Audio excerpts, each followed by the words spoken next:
Hello guys, welcome to the second part of plugin development in WordPress. The video is sponsored by Online Web Tutor presented by Profotech Solutions team. I am Sanjay. तो guys हमने ये video series जो बनाई है ये है plugin development in WordPress और ये इस वीडियो सीरीज़ की दूसरी वीडियो सेशन है। पहली वीडियो सेशन में हमने ये डिस्कस किया था कि प्लगइन होते क्या हैं, how it is means necessary to a WordPress to, और इसे हम बैकबोन भी कहते हैं। तो हमने ये जाना था, हमने ये देखा था कि हम वर्डप्रेस सेटअप में प्लगइन को कैसे इंस्टॉल करें। लास्ट वीडियो में आई थिंक हमने दो प्लगइन इंस्टॉल भी की थी, एक तो मेटा स्लाइडर था और दूसरा कॉन्टैक्ट फॉर्म 7 था। So just I am reviewing some definitions of plugin in this video session. तो मैं आपको बताऊं गाइस कि जो वर्डप्रेस में प्लगइन होते हैं, प्लगइन कुछ नहीं बेसिक सेट्स ऑफ इंस्ट्रक्शन होते हैं जो कि हमारे वर्क को फुलफिल करते हैं। सपोज़ अब हम चीज़ों को समझते हैं थोड़ी अंडरस्टैंडिंग के लिए। अगर आपने कभी रोबोट देखे होंगे तो रोबोट में आपने देखा होगा कि उसके हैंड्स के पार्ट अलग होते हैं, पैरों के पार्ट्स अलग होते हैं, सर का पार्ट्स अलग होता है, सारे बॉडीज़ के पार्ट्स अलग अलग होते हैं। हम सबको असेंबल करके उसके बॉडी को तैयार करते हैं। जस्ट उसी तरीके से है कि अगर वर्डप्रेस वेबसाइट को अगर आपको तैयार करना है बिल्कुल डायनेमिक तरीके से, तो प्लगइन को यूज़ करना पड़ेगा। Because some of plugin which may give you the contact forms, some of them are give slider to you, some of them give responsiveness nature to your WordPress website. अगर किसी WordPress website में अगर plugin use नहीं होता तो guys वो website static होगी। सो to make a dynamic WordPress website we have to use plugins. So plugins are the backbone of a WordPress to make fully dynamic website. तो last video session में हमने दो plugin install की थी। अगर plugin से list देखने हो कि आपके वर्डप्रेस सेटअप में कौन कौन से प्लगइन अभी अवेलेबल है, तो just go to plugins tab, click on installed plugins. तो आप देखोगे कि यहाँ जो लिस्ट अपेयर हो रही है आपके सामने, ये वो प्लगइन्स हैं जो कि आपके वर्डप्रेस सेटअप में मौजूद हैं, जैसे कि anti spam, contact form 7, hello Dolly and meta slider. These 4 plugins which are now available in this WordPress setup. ठीक है, तो अगर हम इसे फोल्डर में देखना चाहें तो ये हमारी वर्डप्रेस की सेटअप है फर्स्ट ऐप के नाम से लर्न WP फोल्डर के अंदर। और जब आपको प्लगइन्स को देखना हो तो जस्ट क्लिक ऑन दैट। तो ये देखोगे कि ये 3 प्लगइन्स के फोल्डर आ रहे हैं। और अगर मैं hello.php को क्लिक करके देखूं तो ये हेलो डॉली, ये हेलो डॉली, तो ये चौथी है। तो 3 फोल्डर्स और एक फाइल, टोटल 4 प्लगइन्स जो हमारे बैकएंड में दिख रही है वो 4 ये हैं। ठीक है, तो प्लगइन्स क्या होते हैं?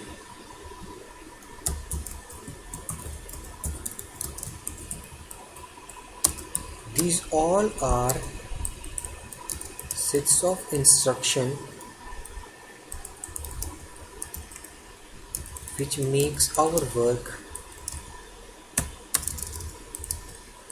to a easier level। ठीक है, जैसे कि हमने 2 प्लगइन जो यूज़ किए थे, फॉर एग्जांपल एक तो हमने कॉन्टैक्ट फॉर्म 7 यूज़ किया हुआ था, ठीक है, और दूसरा मेटा स्लाइडर। और भी ऐसे प्लगइन है गाइस जो कि आप यूज़ कर सकते हो अपने काम को आसान करने के लिए। जैसे आपने बहुत सारे वेबसाइटों में देखा होगा कि आजकल लॉगिन ऑथेंटिकेशन के लिए हम फेसबुक लॉगिन देते हैं, जीमेल लॉगिन देते हैं, गिटहब लॉगिन देते हैं, Pinterest, Instagram, so many social logins that we provide to our website to user login. So these all are possible in WordPress also. There are so many plugins are made basically which provides the social authentication by using auth, जिनको लगाने के बाद आप अपने website में social authentication लगा सकते हो, यूज़र्स को प्रोवाइड करा सकते हो कि वो फेसबुक, जीमेल, गिटहब, मेनी से वो लॉगिन कर सकें। तो हम इस वीडियो सेशन में हम ये भी जानेंगे कि हम किसी प्लगइन के सेटअप को कैसे क्रिएट करते हैं। साथ में हम ये भी देखेंगे कि प्लगइन क्रिएशन में ऐसी कौन सी पहली स्टेप होती है जिसके कारण हम अपनी प्लगइन्स को इंट्रोड्यूस करा सकते हैं वर्डप्रेस में। ठीक है, तो हम देखते हैं। तो सबसे पहले गाइस आपको प्लगइन अगर क्रिएट करना हो वर्डप्रेस में कस्टम प्लगइन, तो सबसे पहले आपको एक फ़ोल्डर बनाना पड़ेगा और वो फोल्डर होगी WP कंटेंट के अंदर, WP कंटेंट के अंदर प्लगइन्स फोल्डर के अंदर। और इसके अंदर हम एक फ़ोल्डर बनाएंगे जो फोल्डर हमारे कस्टम प्लगइन को डिनोट करेगा। ठीक है, just click on new folder. तो मान लेते हैं इसके अंदर मैं सपोज देता हूँ नाम custom plugin. Okay, this is the name of our folder in which we have to make our custom plugin. ये हमारी कस्टम प्लगइन की रिपोजिटरी फाइल है, रिपोजिटरी फोल्डर है, जहाँ पर हमें अपने कस्टम प्लगइन्स के फाइल्स को रखना है। ठीक है, तो इस फोल्डर के अंदर अब हम कौन सी ऐसी फाइल बनाए जिसके कारण हमारी प्लगइन इंट्रोड्यूस हो पाए वर्डप्रेस में, और वर्डप्रेस उसे रीड करके यहाँ लिस्ट आउट करे कि ये हमारी प्लगइन्स आ चुकी है। ठीक है, तो मैं बने हुए प्लगइन्स के बेसिस पे मैं आपको कुछ बताऊंगा जिससे कि आपको इजी तरीके से चीज़ों को समझ में आएगी। ठीक है, तो कुछ नहीं करना, जो प्लगइन्स पहले से बने हुए हैं उन प्लगइन्स को आप किसी प्लगइन को खोल लो। जैसे सपोज मैंने कॉन्टैक्ट फॉर्म 7 को खोला, just click on WP contact form 7। तो आप देखोगे कि यहाँ पर कुछ सेक्शंस ऑफ कोड कमेंट में लिखा हुआ है। Okay, now I am opening another plugin. Suppose ये प्लगइन को हम खोल लेते हैं। आप देखोगे कि यहाँ भी कुछ सेट्स ऑफ कमेंट लिखे हुए हैं। ठीक है, अगर मैं कोई और प्लगइन खोल लूँ, सपोज ये तो हमारी है ML स्लाइडर,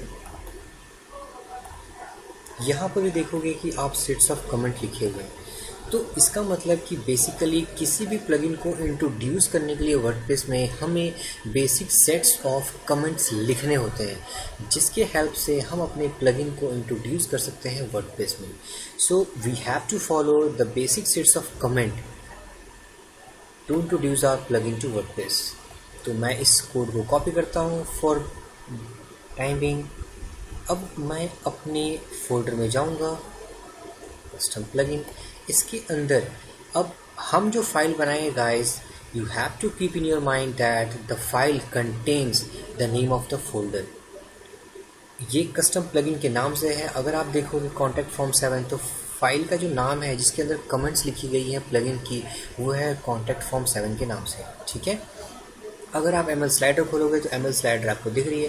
तो उस तरीके से जो आप कस्टम प्लगइन बनाओगे तो उसके फाइल का नाम भी बिल्कुल मैच करना चाहिए आपके फोल्डर के नाम के जैसा। ठीक है, तो just I am making files as wp/custom plugin.php। Okay, तो ये बन गई। जस्ट ओपन इट, ओपन कर लिया। अब हमें इसके अंदर उन कमेंट्स को लिखने हैं जो कमेंट्स हमने लास्ट टाइम कॉपी किए थे, हमने लिख दिया। ठीक है, कंट्रोल टू सेव। अब आपको अपनी प्लगइन के अनुसार इन कमेंट सेक्शन के जो डिटेल्स हैं उनको चेंज करनी होगी।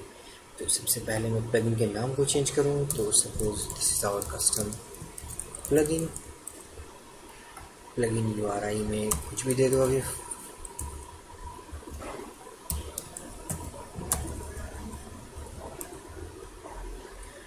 ये हमारी प्लगइन URI हुई। डिस्क्रिप्शन में चेंज करते हैं, this is our custom plugin. Okay, author में I am giving my name for win Sanjay Kumar. Author URI में भी दे देते हैं facebook.com/sanjayks2। okay, text domain, this is our custom plugin। language domain path हटा देते हैं, version 1.0। okay, control S to save। जैसे ही हमने ये सेक्शंस ऑफ कोड को सबमिट करेंगे अपने वर्डप्रेस में, तो ये वर्डप्रेस सेटअप इस प्लगइन को अब रीड कर लेगा। देखते हैं, just go to administrator panel, refresh this page. जैसे ही पेज वापस से रिलोड होकर आएगी तो आपको अपनी प्लगइन अब इस लिस्ट में दिख रही होगी। ये हमने प्लगइन बनाया हुआ, this is our plugin, this is author name, this is version number that we have specified and this is plugin site. जब आप इस लिंक पे क्लिक करोगे तो ये आपको रिडायरेक्ट करके इस पाथ पे ले जाएगी। ठीक है, जस्ट क्लिक ऑन दैट। आप देख सकते हैं ये पाथ आ गई यहाँ पर। अगर आपको ऑथर पे जाना हो तो जस्ट क्लिक ऑन दैट, तो ये आपको ऑथर URI पे ले जाएगी। ठीक है, तो इस तरीके से हम अपने प्लगइन को वर्डप्रेस में इंट्रोड्यूस कर सकते हैं। कुछ नहीं, simple steps that we have to follow. कौन कौन से स्टेप हैं? हमें कुछ सेट्स ऑफ कमेंट्स लिखने हैं अपने प्लगइन के मेन फाइल पे, जहाँ से वर्डप्रेस रीड कर पाए। ये स्टेटमेंट जो है प्लगइन नेम, वो स्पेसिफाई करती है कि हमारे प्लगइन का क्या नाम होगा। ठीक है, सेकंड जो होगी वो होगी प्लगइन URI, कि कोई प्लगइन की वेबसाइट को विजिट करना चाहता है तो this is the URI where it will redirect, and this is the description section, आप देख सकते हो। और this is the name of author, ये ऑथर की URL। Text domain for being आप यूज़ नहीं भी कर सकते हो, जस्ट ओमिट दैट। इसे मैंने हटा दिया। अगर मैं इसे रिफ्रेश करूँ तो ये हमारे प्लगइन को अभी भी रीड कर पाएगी। So this is how a WordPress understand what are the plugins that we have stored in plugin folder। ठीक है, तो this is so simple to understand। तो इस तरीके से गाइस हम अपने कस्टम प्लगइन को वर्डप्रेस में इंट्रोड्यूस कर सकते हैं। अभी तक इस वीडियो में हमने कुछ ऐसा खास नहीं देखा है, बस देखा है कि हम कमेंट सेक्शन के जरिए अपने प्लगइन को कैसे इंट्रोड्यूस करें वर्डप्रेस में, और what is the basic usage of WordPress plugin in WordPress.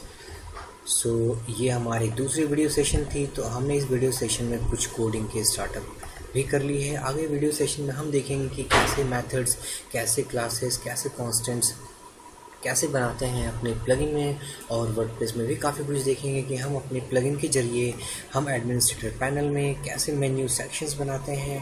Front end पे अगर कोई पेज बनाना हो वेबसाइट का तो हम कैसे बनाते हैं। साथ भी और भी बहुत कुछ ऐसे देखेंगे जो हमने, जैसे कि एक चीज़ और मैं बताऊं कि कॉन्टैक्ट फॉर्म 7 जब आप ओपन करोगे तो आप देख सकते हो ये जो शॉर्ट कोड हमने लास्ट वीडियो सेशन में यूज़ की थी, तो ये भी हम अपने वीडियो सेशन में देखेंगे आगे अपने कस्टम लॉगिन प्लगइन में, कि हम अपने कस्टम प्लगइन में शॉर्ट कोड कैसे जनरेट करते हैं और how can we use short codes in our pages.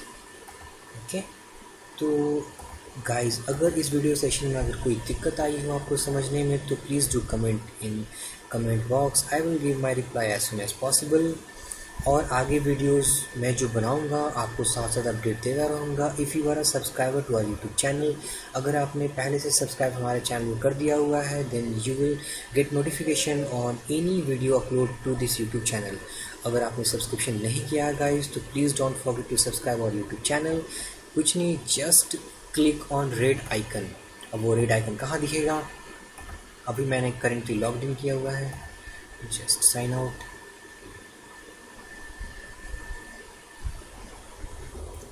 अब आप देख सकते हैं कि ये सब्सक्राइब बटन आ गया है। So just you have to click on this subscription button. अगर आपने सब्सक्राइब किया हुआ है तो थैंक यू वेरी मच। और गाइज मैं आगे कोई भी वीडियो सेशन अगर बनाऊँ custom plugin development in WordPress तो आपको उसकी लेटेस्ट अपडेट मिलती रहेगी। So for this video session, thank you for watching. Have a great day.